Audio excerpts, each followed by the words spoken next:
ॐ सहनाववतु सहनौ भुनक्तु सह वीर्यं करवावहै तेजस्विनावधीतमस्तु मा विद्विषावहै। ओम शांति शांति शांति। हरि ओम। तो भगवान अब आगे कहते हैं, अशक्ति ही अनभिस्वंगा पुत्रदार ग्रहादिषु नित्यम च समुचितत्वम इष्टानिष्टो उपपत्तिषु। कहते हैं कि देखिए, हम अपने पिछले श्लोक में भी देखा कि चर्चा ये चल रही है कि क्या चीज़ें हमें नहीं करनी चाहिए, क्या नहीं करनी चाहिए। तो इस बार बताते हैं कि पुत्र, स्त्री, घर और धन आदि में आसक्ति का अभाव होना चाहिए। वो नहीं, आसक्ति नहीं होनी चाहिए। ममता नहीं होनी चाहिए, ममता की नहीं होनी चाहिए। और प्रिय और अप्रिय की प्राप्ति के बारे में सतत चिंतन नहीं होना चाहिए, मतलब कि चित्त को सम रहना चाहिए। तो यहाँ पर तीन चीज़ें बताई, तीन मोटे मोटे, तीन बड़े बड़े समूह हैं, पर असल में इसके अंदर बहुत कुछ है। क्या है? देखिए, बच्चों के बारे में, स्त्री पुरुष के बारे में, घर और धन के बारे में, और इनमें आसक्ति का अभाव होना चाहिए। जीवन में ये सब हमारे जीवन में हैं और होने चाहिए।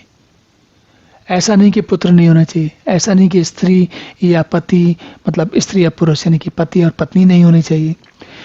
ये नहीं कि घर नहीं होना चाहिए, अगर घर नहीं होगा तो इंसान पेड़ों पर रहेगा क्या। और धन नहीं होना चाहिए, धन भी जरूर होना चाहिए, बगैर धन के काम कहाँ चलता है। लेकिन भगवान कहते हैं इनमें आसक्ति नहीं होनी चाहिए। आवश्यकता अनुसार सारे होने चाहिए, सबके साथ कार्य व्यवहार होना चाहिए। बच्चों के साथ भी अतिशय, जैसे हम कहते हैं ना, अतिशय आसक्ति। दिन भर हम केवल बच्चों के बारे में सोच रहे हैं कि बच्चे कहाँ पढ़ रहे हैं, क्या जाएंगे। और कई लोगों के साथ होता है, कई लोग होते हैं, उनके पूरे दिन भर में केवल बच्चों के बारे में सोचते रहते हैं। इसी प्रकार कुछ लोग ऐसे होते हैं जो दिन भर पति या पत्नी के बारे में सोचते रहते हैं। इसी प्रकार जो कुछ ऐसे लोग होते हैं जो अब मेरा घर कैसा चल रहा है, घर कैसा नहीं चल रहा है, और धन के बारे में सबको पता है कि दिन भर धन के बारे में सोचते हैं।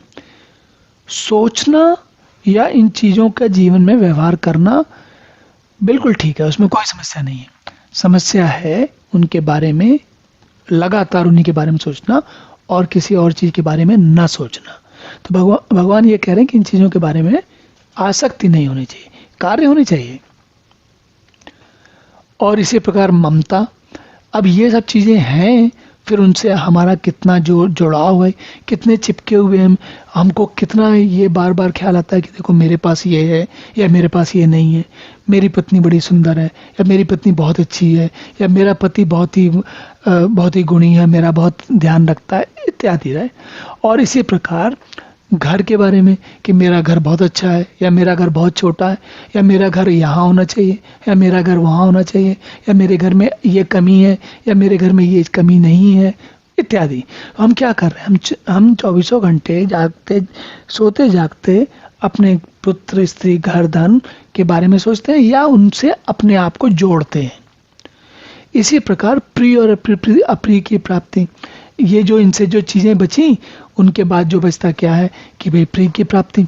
अब किसी को, मान लीजिए किसी को फिल्म देखने का बड़ा आनंद आता है या किसी को संगीत में बड़ा आनंद आता है, तो वो दिन भर जो उसी के बारे में सोचता रहेगा, उसी में टीवी के प्रोग्राम देखता रहेगा, उसी में भी व्यस्त रहेगा। तो भगवान ये कह रहे हैं कि इन सब में चित्त जो है, आपका मन, आपकी बुद्धि जो है, समभाव रहना चाहिए। समभाव का अर्थ क्या है? समभाव का अर्थ ये है कि इन सभी चीज़ों में कुछ न कुछ ऊपर नीचे, ऊंच नीच लगी रहती है। कभी कुछ अच्छा होता है, कभी कुछ अच्छा नहीं होता। यदि हम हर इस चीज़ में अपने मन को उलझाएंगे तो हम इन्हीं में उलझे रह जाएंगे, फिर हमारे पास परमात्मा के बारे में विचार करने का समय ही नहीं है। और हमारी समस्या क्या, हम क्या इस बारे में बात कर रहे हैं? हम इस अध्याय में ये बात जानने की कोशिश कर रहे हैं कि परमात्मा को कैसे प्राप्त किया था। क्षेत्र और क्षेत्रज्ञ के विभाजन के द्वारा, या उनका विभाजन कैसा है और वो कैसे हमारे जीवन को प्रभावित करता है, उसको जान करके हम परमात्मा को तत्व रूप से, वास्तविक रूप से जानने का प्रयास कर रहे हैं। चलिए अब अगला श्लोक देखते हैं। ओम पूर्णमदः पूर्णमिदं पूर्णात् पूर्णमुदच्यते पूर्णस्य पूर्णमादाय पूर्णमेवावशिष्यते। ओम शांति शांति शांति।